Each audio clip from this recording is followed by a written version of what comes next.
காவேரி விஜய் கிட்ட வெளியில பேசினது எல்லாத்தையும் சொல்றாங்க. உடனே விஜய், காவேரி நீ அதை பத்தி எதையும் கவலைப்படாத, அதெல்லாம் நான் பாத்துக்கிறேன். இப்ப நீ வந்து எதை பத்தியும் கவலைப்படாம சந்தோஷமா இருக்கணும், அதுக்கு உண்டான வழியை பாரு அப்படி சொல்றாங்க. உடனே சரி விஜய் உங்க மேல எனக்கு நம்பிக்கை இருக்கு அப்படின்னு சொல்லிட்டு காவேரியும் கிளம்புறாங்க. சரி காவேரி, இப்ப ஸ்டாலுக்கு தானே போறேன், நானும் அங்கதான் போறேன், வா நான் உன்னை வந்து கூட்டு போறேன் அப்படின்னு சொல்லிட்டு சொல்றாங்க.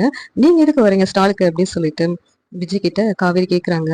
ஆமா, அங்க உனக்கு நான் சப்போர்ட்டா இருக்க வேண்டாமா, நான் தான் சொல்லியிருக்கேன் உனக்கு சப்போர்ட்டா இருப்பேன்னு சொல்லிட்டு, நீ அவ்வளவு பிசினஸ் டெவலப் பண்றதுக்கு நான் சப்போர்ட்டா இருக்க வேண்டாம் அப்படின்னு சொல்லிட்டு விஜய் சொல்றாங்க.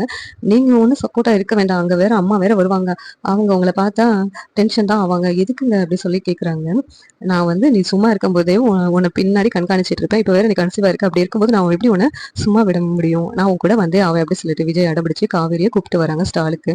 ஸ்டாலுக்கு வந்தது மட்டும் இல்லாம காவேரி கிட்ட அங்கவும் பேசிக்கிட்டு இருக்காங்க. அதெல்லாம் பார்த்து சாரதா கடுப்பாகுறாங்க. காவேரி அப்பளத்தை எல்லாத்துக்கும் பொரிச்சு வேற காமிச்சு டெமோ எல்லாத்துக்கும் காட்டிக்கிட்டு இருக்காங்க. அப்பளம் ரொம்ப டேஸ்டா இருக்கும் அப்படின்னு சொல்லிட்டு அந்த நேரத்துல விஜயம் வந்து அப்பளம் வேணும்னு சொல்லிட்டு காவேரிட்ட கலாட்டா பண்றது அந்த மாதிரிலாம் வந்து பண்ணிட்டு இருக்காங்க. இதெல்லாம் பார்த்துட்டு சாரதா கடுப்பாயிட்டு இருக்காங்க. காவேரி கூட விஜய் எக்ஸிபிஷனா சுத்தி பார்த்துக்கிட்டு இருக்காங்க. அது மட்டும் இல்லாம காவேரி இந்த நேரத்துல சாப்பிடாம இருக்கக்கூடாது, அவன் வந்து நல்லா சாப்பிடணும் அப்படின்னு சொல்லிட்டு ஹெல்த்தியான ஜூஸ் எல்லாத்தையும் வந்து காவேரிக்காக ஸ்பெஷலா வாங்கியும் கொடுக்குறாங்க. விஜய் பார்த்து பார்த்து கவனிச்சுக்கிட்டும் இருக்கிறாங்க. இதெல்லாம் பார்த்துட்டு சாரதா ஒரு பக்கம் வந்து கடுப்பாக்கிட்டு இருக்காங்க. இந்த சீரியல் எப்படி இருந்தா நல்லா இருக்கும் நீங்க நினைக்கிறீங்க? கமெண்ட் பண்ணுங்க. இது பிடிச்சிருந்தா லைக் பண்ணுங்க, ஷேர் பண்ணுங்க, சப்ஸ்கிரைப் பண்ணுங்க. தேங்க்யூ.